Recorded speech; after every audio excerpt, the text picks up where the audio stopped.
I'm writing this from my laptop, wedged in my closet with the door barricaded by my desk and dresser. I can hear them outside my bedroom door. Their voices are so calm, so loving. But there are other sounds too, and those are the sounds that are keeping me in here. It all started 3 months ago. My whole life has been a literal blur. I was born with astigmatism so bad. The optometrist used to joke I saw the world in permanent soft focus. I couldn't find my glasses on the nightstand without first fumbling for them like a blind man. Contacts were a daily, irritating ritual. I was 24, had a decent job, and I'd finally saved up enough LASIK was my ticket to a new life, a clear life. The consultation was sterile and reassuring. The doctor was a sharp, older man with an intense, almost predatory focus. He had this way of looking at you, like he was seeing more than just the surface of your eyes. He talked about refractive errors and corneal flaps, using a calm, authoritative tone that washed away any of my lingering anxieties. He mentioned a new, slightly experimental technique he was pioneering. He said it was more precise, offering a level of clarity that was unprecedented. He claimed it could correct for atmospheric distortions and even light-level fluctuations that standard procedures couldn't touch. I was sold. I wanted the best. I wanted to see everything. God, what a fool I was. The surgery itself was as bizarre and impersonal as you'd expect. The smell of antiseptic, the cold metal of the head brace, the Valium they gave me, making my limbs feel like they belonged to someone else. I remember the pressure on my eyeball, the smell of burning that they tell you is just the laser, and the doctor's calm voice narrating the whole thing. A perfect flap. Now, we're reshaping. Just a few more seconds. Then, darkness, followed by the soft application of bandages and shields over my eyes. The recovery was the hardest part. 2 weeks of total darkness. I was completely dependent on my family. My mom, my dad, my younger sister. They were amazing. They led me around the house by the arm, made sure I didn't bump into anything. My mom would cook all my favorite meals, the smell of her stew or roasted chicken filling the house. She'd sit with me, spoon-feeding me, so I wouldn't make a mess. Her voice was a constant, soothing presence. Just a little more, sweetie. You need to keep your strength up. My dad would read to me for hours, sports pages, fantasy novels, anything to pass the time. His deep, rumbling voice was a comfort in the black void my world had become. My sister would change the music, put on podcasts, and just sit with me, her presence a silent reassurance. They were the perfect, loving family, and I was consumed with a profound sense of gratitude. I couldn't wait to see their faces again, really see them, with my new, perfect eyes. The day the bandages came off was supposed to be a celebration. We all went to the clinic together. The nurse was gentle as she snipped the tape and slowly unwound the gauze. For a moment, with the bandages gone but my eyes still closed, I felt a tremor of pure, unadulterated excitement. "Okay," the nurse said softly. "Open them slowly. The light will be very bright at first." I did as she said. I squeezed my eyelids, then let them flutter open. The first thing I noticed was the sharpness. It was violent. Every single texture in the room leaped out at me. The microscopic pits in the acoustic tile ceiling, the individual fibers in the nurse's blue scrubs, the tiny, almost invisible cracks in the linoleum floor. It was overwhelming, a tidal wave of visual information that made my brain ache. The doctor had said it would be like this hypersensitivity. He said it would calm down. I blinked, trying to focus. The nurse was smiling at me. She looked normal, just a woman in her 40s, with kind eyes and a slightly tired smile. Then I turned to my family, and my world broke. It's hard to describe what I saw, because my mind refused to accept it for the first few seconds. It was like a cognitive blind spot, a visual glitch. My mom was smiling, her mouth moving, saying my name. But her face, it wasn't just her face, fused to her jawline, wrapping up and around her left cheek, was something else. It was a pulsating sack of mottled, grayish-pink flesh, veined with sickly purple lines. Two thin, whip-like tendrils, no thicker than a worm, were coiled around her lower lip, and as she spoke, they twitched and adjusted, seeming to pull her lips into the shape of a smile. Her own skin seemed stretched and thin where it met this growth. I tore my eyes away, my heart hammering against my ribs, and looked at my dad. He was clapping me on the shoulder, his face beaming with pride. But from his chest, blooming out from under his collared shirt, was a larger, more complex structure.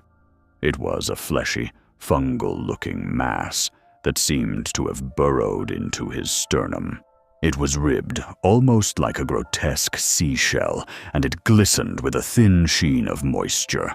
A thick, tube-like appendage snaked up from it, disappearing under his chin and into his mouth. He wasn't speaking. The sounds were coming from him, but the fleshy tube was vibrating with the words. I felt the bile rise in my throat. I looked at my sister. She was the worst. A shimmering, almost translucent thing was draped over her head and shoulders like a living shawl. It was featureless, save for a series of pulsating bladders that ran down her spine. Its tendrils were woven into her hair, and two larger, thicker ones were plugged directly into the corners of her mouth, stretching her lips into a permanent, placid grin. "What do you think?" My mom's voice cooed, but the thing on her face seemed to pulse in time with her words. "Can you see us clearly?" I couldn't breathe. I couldn't speak. I just stared, my new, perfect eyes taking in every single horrifying detail. The way the things moved in symbiosis with them, the way their own bodies seemed almost secondary. "He's in shock," my dad's voice rumbled, the tube on his chest vibrating. "It's a lot to take in all at once." I must have passed out, or at least blacked out, because the next thing I remember is being in the car on the way home, my head against the cool glass of the window. I kept my eyes closed. I told them the light was just too much. My head was killing me. They were so understanding. They bought it completely. The next few weeks were a living nightmare. I pretended my eyes were still adjusting, that I had a constant migraine. I spent as much time as I could in my room, in the dark, but I couldn't hide forever. I had to eat. The first time my mom brought me a tray of food, I almost screamed. It was her famous beef stew, the one I had loved my whole life. The smell was the same, rich, savory, a little bit of rosemary. But what I saw on the plate was not stew. It was a bowl of thick, dark red, almost black sludge. It moved. It pulsed with a slow, rhythmic beat, like a living organ. Floating in the gruel were small, white, maggot-like things, writhing slowly. "Eat up," she said, her voice warm, while the parasite on her cheek quivered with anticipation. "You need your strength." I stared at the bowl, then at her. I watched as one of the tendrils on her face dipped into the bowl, scooped up a dollop of the writhing sludge, and pushed it into her mouth. She chewed, swallowed, and smiled at me. I threw up in the bathroom for 20 minutes. I learned to cope. I'd take the food to my room, flush it down the toilet, and claim I'd eaten it. I lived on protein bars and bottled water I'd smuggled into my room and hidden But the water, even the water was wrong. When they poured me a glass from the tap, it wasn't clear. It was a viscous, faintly reddish liquid, like heavily diluted blood. Yet they drank it down like it was nothing. They'd pour a glass, and the things attached to them would dip their own spiny little appendages into the glass first, before letting their hosts drink. The scariest part was how normal everything else was. I'd sneak out of the house sometimes. I'd walk down the street, and everyone looked normal. The mailman, the kids playing in the park, the woman jogging with her dog. They were all just people. It was only my family. Was I going insane? Was this some kind of rare, localized hallucination brought on by the surgery, a stroke, a brain tumor? I started watching them, really watching them. I noticed that when they thought I wasn't looking, their movements became less human. My dad would sit in his armchair, and the fungal thing on his chest would periodically unfurl, revealing a dark, gaping orifice that would let out a low, guttural click. My sister would sometimes stand perfectly still for hours, staring at a wall, while the translucent thing on her back rippled and shimmered, as if communicating with something I couldn't see. Then I realized my family never actually chewed.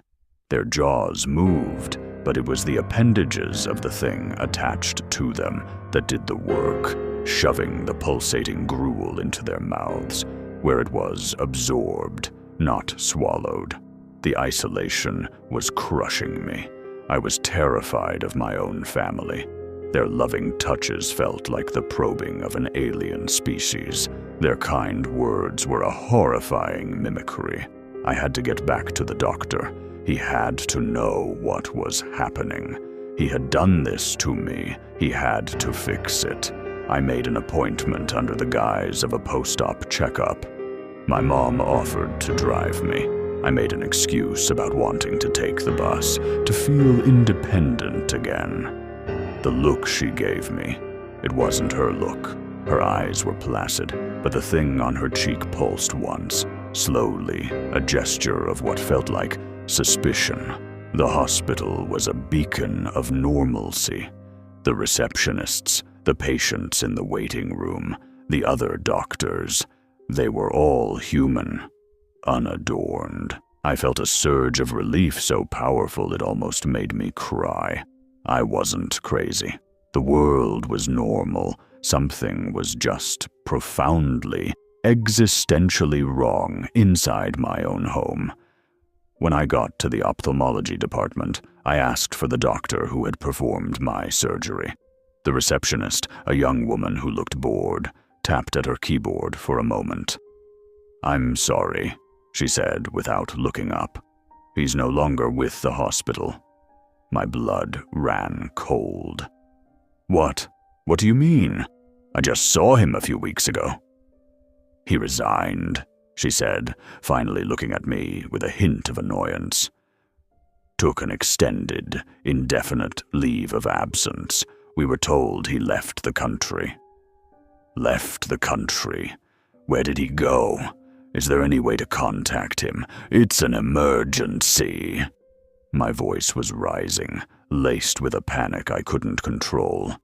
"Sir, I don't have that information. We can schedule you with another doctor if you're having an issue." An issue? That was a really big understatement of what happens with me. I stumbled back from the desk, my mind reeling. He was gone. My only link to what had happened, my only hope for a solution, had vanished. I was alone with this. I was about to leave, defeated, when an older nurse who was tidying up a pamphlet rack nearby caught my eye. She gave me a quick, almost imperceptible nod towards a nearby corridor. I hesitated, then followed her. She ducked into an empty exam room and held the door for me. "You were one of his," she whispered as a statement. Her eyes were full of a strange mixture of pity and fear. The special clarity ones. I just nodded, unable to speak. "He left in a hurry," she said, her voice low and rushed. "Packed up his office overnight. Said he was going somewhere remote. He was always a strange man. Brilliant, but strange. Talked about filters, veils." She looked over her shoulder, down the empty hall. "He left this with me. He said if anyone came back, anyone who saw things differently, I should give it to them." She pressed a small, folded piece of paper into my hand. It was a phone number, just 10 digits, written in a spidery, hurried script. "I don't know what it is," she said, already backing out of the room. "And you didn't get it from me. Good luck." She was gone before I could even thank her. I ran out of the hospital and didn't stop until I was at a payphone several blocks away. My hands were shaking so badly I could barely punch in the numbers. It rang once, twice, a third time. I was about to hang up when a voice answered. It was him. His voice was strained, crackly, like the connection was bad, but it was unmistakably the doctor.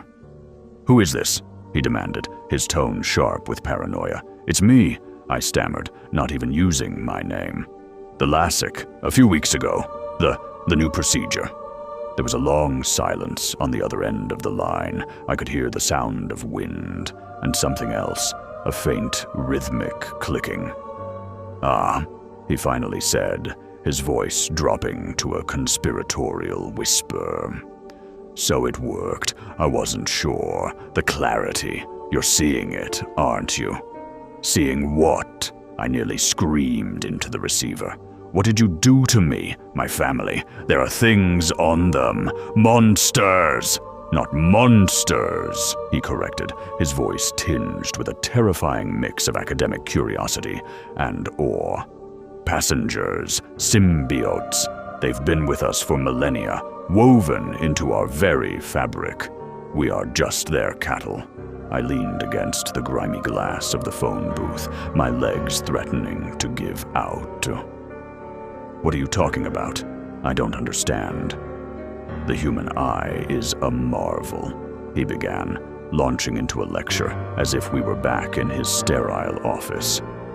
"But it's not perfect. It evolved not just to see, but also not to see. From the moment we are born, there is a biological filter in place, a complex series of photoreceptors and neural inhibitors that renders them invisible to us. It's a veil, a defense mechanism developed over thousands of years for their protection. If we could see them, we would fight them. Their survival depends on their secrecy." My mind was struggling to catch up, to process the sheer insanity of what he was saying. "Them? Who are they?" "I don't know their name for themselves," he said, a note of frustration in his voice. "Parasites is the closest word we have, but it's not quite right. It's a deeper bond than that. They nourish us. They protect us from certain illnesses. They keep their hosts docile, content. In return, they get to live. They experience the world through us. And the food," I whispered, thinking of the pulsating gruel. "The water. Their sustenance, not ours," he confirmed. "A slurry of organic matter and their own larval forms, which they cultivate. They process it and pass the nutrients on to the human host. It's a perfectly efficient closed system, as long as you can't see it." The pieces were slamming into place, forming a picture of such profound horror that I felt my sanity fraying at the edges. "You did this on purpose. The surgery?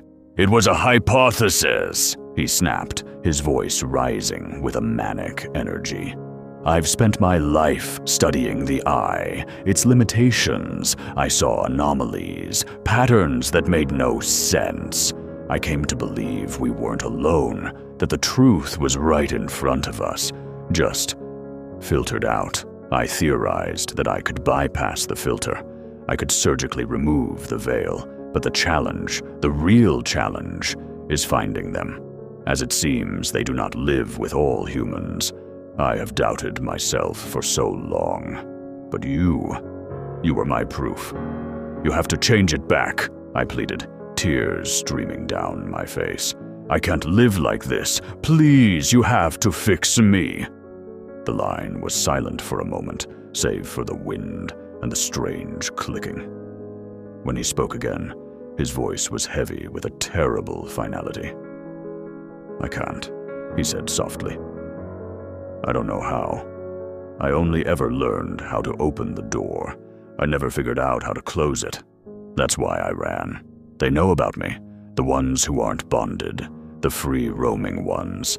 They can sense me, and now they will sense you, too. He paused. Listen to me very carefully. The ones attached to your family. They are realizing you can see them. Their primary directive is to protect the host and preserve the secret. They will see you as a flaw, and they will try to fix you.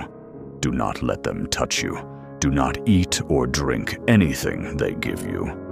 And for God's sake, do not let them near your eyes. The line went dead. I stood there for a long time, the dead receiver pressed to my ear, fix me. The word echoed in the hollow space where my hope used to be. When I got home, the atmosphere had changed. The pretense of normalcy was gone. They were all sitting in the living room, waiting for me. My mom, my dad, my sister. They all turned to look at me as I walked in, their movements perfectly synchronized. Their faces wore expressions of calm, loving concern. But their passengers were agitated. The thing on my mom's cheek was pulsing rapidly. The fungal mass on my dad's chest was flared, its central orifice slightly open. My sister's translucent parasite was shimmering, its color shifting from clear to a milky, opaque white. Honey, you were gone a long time, my mom said, her voice smooth as silk. We were worried.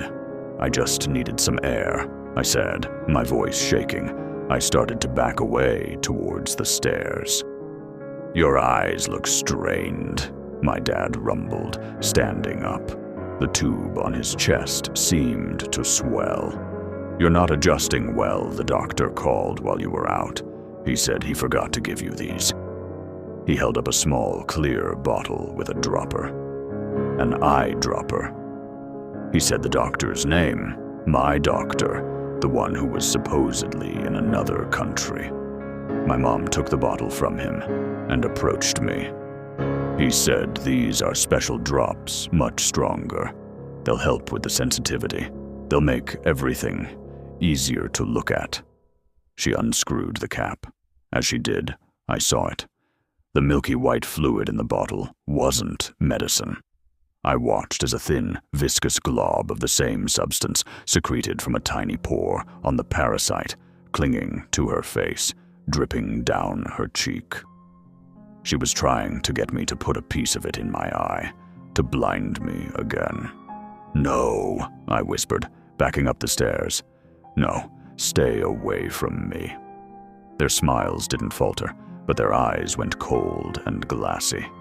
Don't be difficult, son, my dad said, starting up the stairs after me, my mom and sister following close behind. We just want to help you.